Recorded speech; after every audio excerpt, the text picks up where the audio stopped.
Who's the best space dog? Oh, где моя хорошая, хорошенькая моя, ты просто космическая. Eh? Who's the best hairy cosmonaut? It is indeed a lovely sunset, and it reminds me of the skies of Peru. I didn't?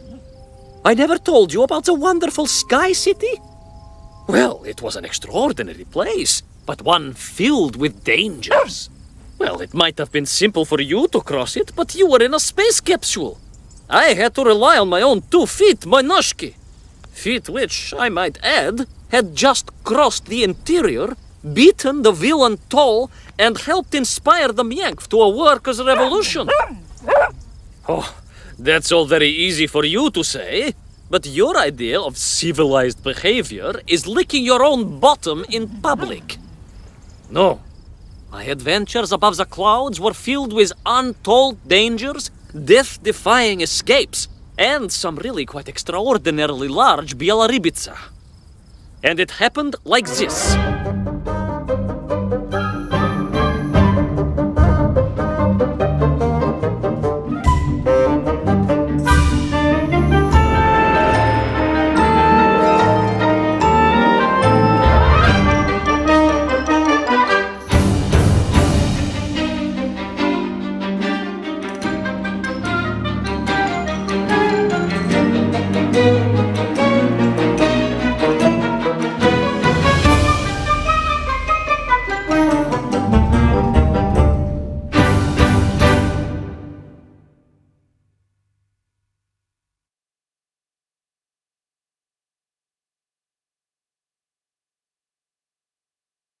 Weeks had passed since I left Plutonia, and one evening, exhausted, I simply fell asleep at the foot of a strange windmill. And when I awoke, well, that thought didn't cross my mind. I was exhausted after all. This is beside the point, my nosy canine friend. What matters is this. When I awoke, the windmill and the ground around it had been carried high into the air. What magic was this? Что за магия?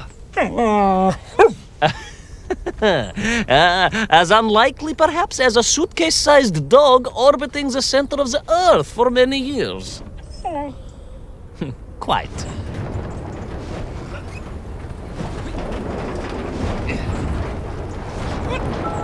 Quick as a flash, Kakmonia, my training leapt into play, and I began to paddle the strange contraption through the clouds in search of answers. It is entirely possible that a miller who owns a windmill capable of levitating high into the air may also own a flying machine. Oh, now you're just being silly. May I continue my recounting of how I sailed over the sky gardens towards the mystical city of Peru? Oh, I must, my moj ušati drug. I must.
What powerful emanations! What mighty gusts!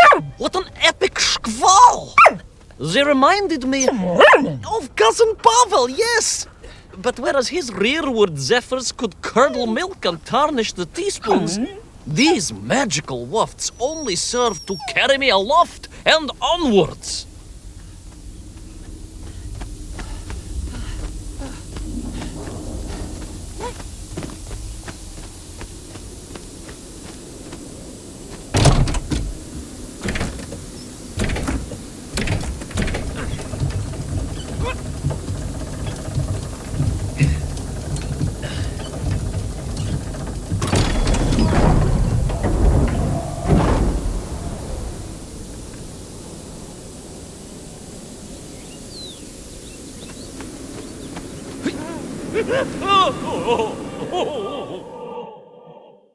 But something was afoot in the gardens of Perun.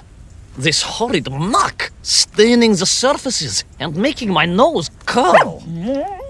Yes, it was positively Pavilion in scent. But it did not belong here. I think I once told you of Auntie Marcia's passionate encounter in a cable car with the manganese entrepreneur from Chiatura. Now, Auntie Marcia told me that there was a disagreeable stain and smell all around those factories and smelting works. Our industry is not without its dangers. Could it be that the once bucolic gardens of Perun were being corrupted by unchecked pollution? After all, science is a double-edged sword, my bristly confidant. Consider Zemikov. Of course. I apologize. Прошу прощения. Two-headed dogs is perhaps a rather insensitive analogy, but not without justification in this instance. I have seen the blemished lands around Norilsk, but I could not believe that I would find such pollution here. But this was nothing to the true horror of what was shortly to unfold.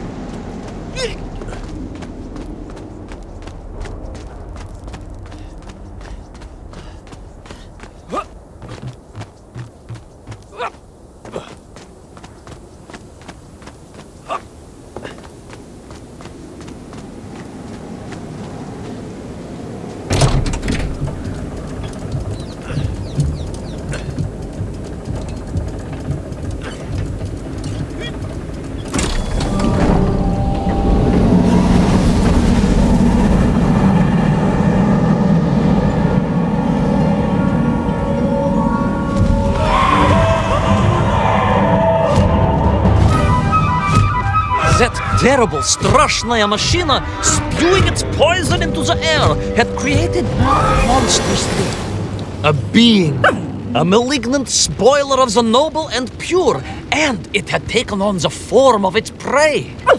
Well, of course. No, конечно, I was the prey. The citizens of Perun had clearly long since fled the evilly sentient smog, but I inadvertently wandered into its lair. Oh, I know. Misfortune seemed to dog... Oh, sorry, I do apologize. To follow my every footstep. But no time to ponder, no time to bemoan the hand that fate had dealt me. No, all that was on my mind was escape, конечно.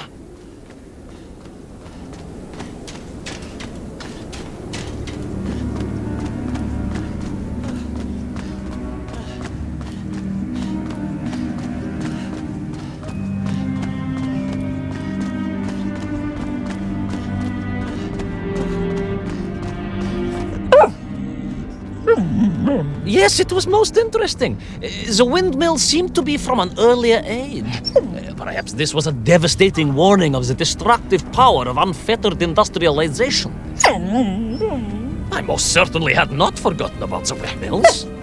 I did not get carried away. You are missing the point. Perhaps because you are only a small dog. Oh, a brilliant, brave, spacefaring dog, of course, but a small Sabashka nonetheless. If you perhaps listened more and interrupted less, I am just getting to the explanation of the windmills.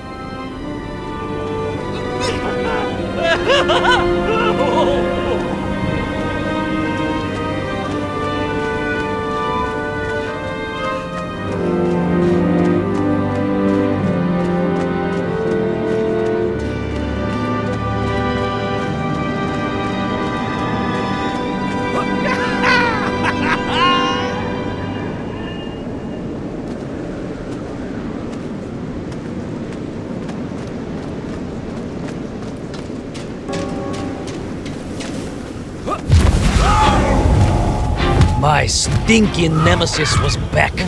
But more interesting was the change in the city. The windmills were fading out, clearly obsoleted, mothballed, relics. Instead, a sense of an obsession with power was apparent.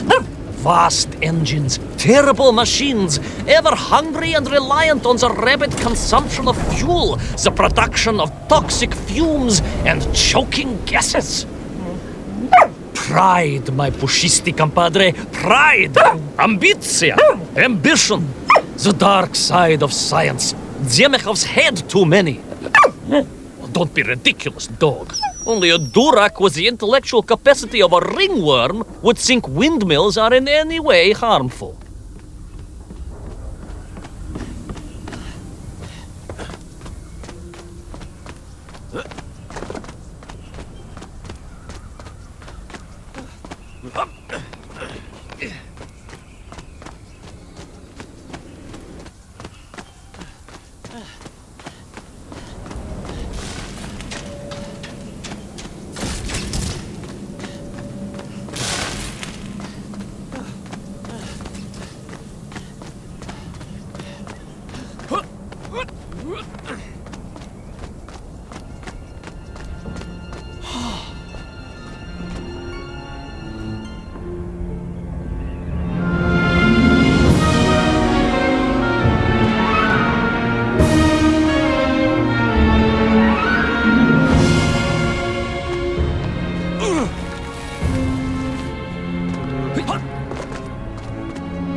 Of course, you never had much of a chance to travel.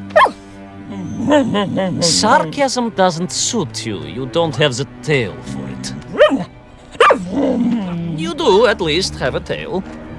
Mind you, family gossip maintained that so did Uncle Rabliem, although it was apparently little more than a stub, and a source of considerable discomfort and social anxiety for him. The question of whether or not Uncle Rabliem wagged his stub is very much off topic.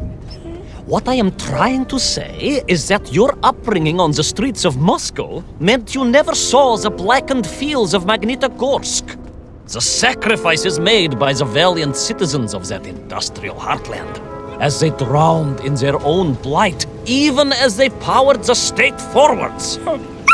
I was reminded of Magnitogorsk as I wandered through those fields of pipes and foundries, and I wept for the loss of innocence that so often goes hand in hand with progress.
Indeed!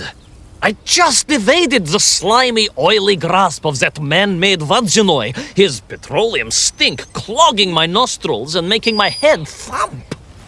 I felt a great stirring within me. Yes, much like I assume Cousin Pavel. May he never get loose again. But no, quite different. This was no volcanic upbubbling of gastric malintent. No, it was the roaring fires of justice once more ignited within me. I felt a swell of patriotic fervor and knew the hand of destiny had fallen on me once more. Yes, what a hand it was! I could not see this great wonder sink into an abyss of poison and bile. The Perunians may have been forced to abandon their city, but I had saved the world once before and was ready to answer the call again.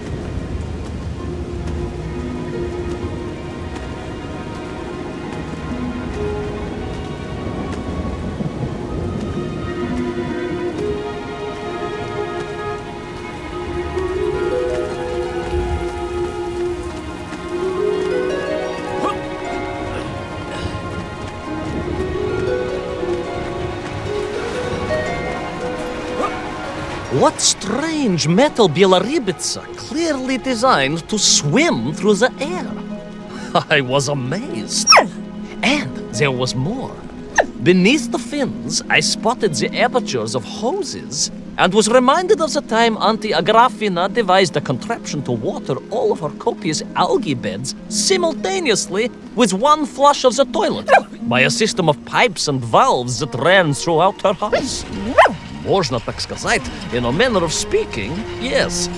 Her algae were most irrigated, although her neighbor Victor was washing his trousers in the sink at the time and was bruised quite severely about the face and body.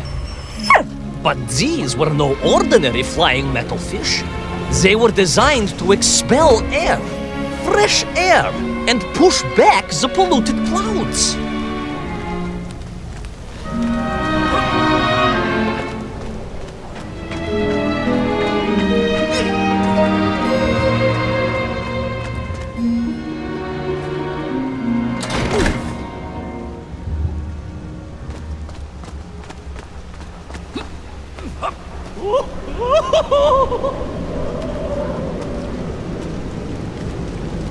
There is, of course, a fine tradition of looking to nature to solve problems of a scientific or military persuasion. Yes, as you well know. My nephew, Sergei... Yes, the very same. Poor lad with his dermatological eruptions. Well, Sergei was stationed recently at Kazachya Bukhta, where dolphins were being trained as brilliant aquatic agents of socialism. Why not then be inspired by marine life? Why, there is a fish, I have heard, that can shoot jets of water from beneath the surface to knock its prey off little tiny twigs and into its mouth. If you were to tell the average mushroom sheriff that a dog would orbit the earth, I suspect you would receive a similarly sneering response. No, that is because you are a small, hairy hound of uncertain parentage. I, on the other hand, am a cosmonaut, the product of many months of training, and I realized the answer to pollution was here all along.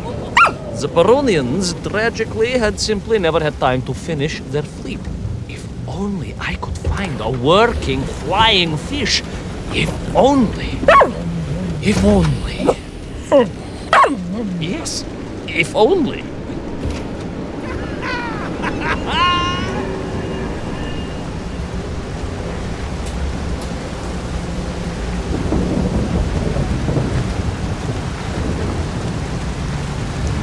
It made perfect sense, of course. The poisonous Tuhata that engulfed Perun was like a nasty cold. And you know what to do with a cold to rid yourself of it. You may not get colds, but nor can you operate pea-shelling machinery, so don't get ideas above your station. We humans, on the other hand, may produce up to 16 million perfectly unshelled peas in an average shift. But we are martyrs to our sinuses. But to clear them, aha! These are remedies we Russians have been perfecting over the long centuries of harsh winters. Onions.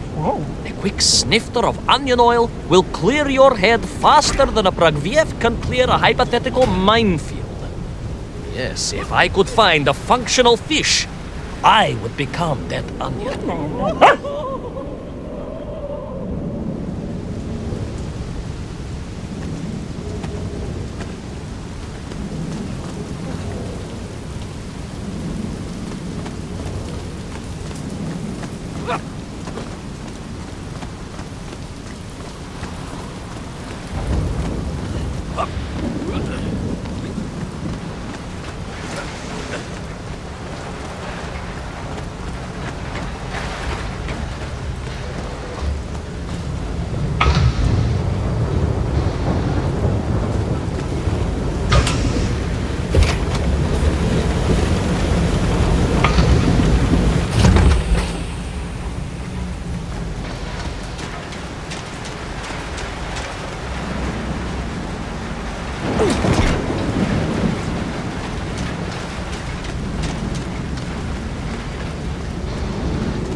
Close. I could feel it.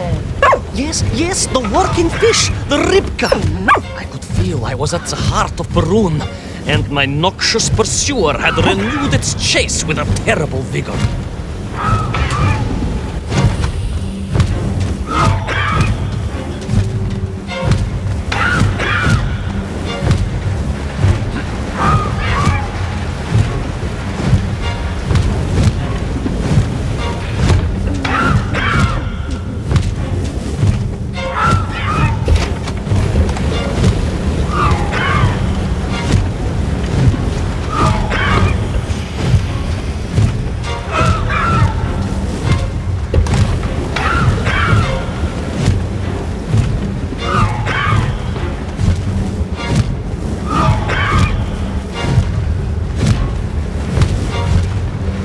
Not far now.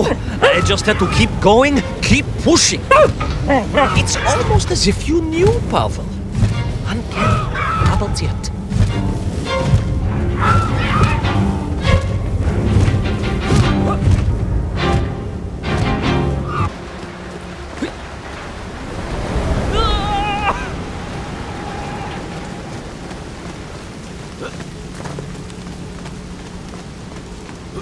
There she was, a beautiful sight, her scales shimmering in the sunlight, her fins poised for action, her onion cannons primed for a great aerial conflict unseen in the annals of human endeavor. And you are just jealous it was a bigger flying machine than yours. No, bilious pal, it was time for science to fight back. Yes, my hairy compatriot. Paechale! Onwards to victory!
was a miracle. I found myself swooping through beautiful clear skies, the strange interior sunlight gleaming on the sides of my fishy vessel. I heard birds clear their little throats and begin their wondrous gvalt, the wind gently humming on the fins. And then, all of a sudden, under it all, well, you see, in my hurry, it didn't even occur to me to check how much fuel was carried in the strange craft. With a horrible splutter, the engines choked and died. And suddenly we were plummeting downwards towards our doom. I did not. A simple mistake that many have made. Why, my Aunt Agrafina met her untimely demise being late for a fungal sculpting seminar and making exactly the same error. Only, unfortunately, it left her stranded in sub-zero temperatures just outside Pravachitsinsk. She wasn't found until 18 years after her own funeral, but was perfectly preserved. Remarkable, really. It is beside the point, yes. So, there I was. My fabulous ship had become a terrible prison. I was hurtling to my almost certain death. My triumph turned to tragedy. But then... well, you know what happened next. Even so, moi magnati drug, that is a story for another time. A most extraordinary story, of course, filled with dangers and wonders, and canals, and invasions, and strange doorways to other worlds. But perhaps too long a story for now. Yes, indeed, my canine tavarish. Time for soup. Auntie Agrafina's famous borscht. Coming? You know, I think you really did have the happier time in Peru. The benefits of being a suitcase-sized dog in a little space machine, perhaps. Yes, the correct term is indeed capsule, as I told the general once. Why, a letter just the other week? He's thinking of retiring, he says. Yes, and moving to Bashkiria to nurture bees. Bees? Surprised me too. I thought if animal husbandry was to be his passion, it would be a large, manly animal like elk, or bears, or a caban. Perhaps the bees he is thinking of are particularly militaristic. Or stingy, yes. Did you want bread with your soup? In which case, there's half a tin of old beef you could also finish. Somewhat grey, but I'm sure it won't taste awful. Yes, my four-legged associate. Now, did I ever tell you the story of when Uncle Rablien got his stub ensnared in the seat of a wicker chair in the finest fish restaurant in the whole of Taliatsia?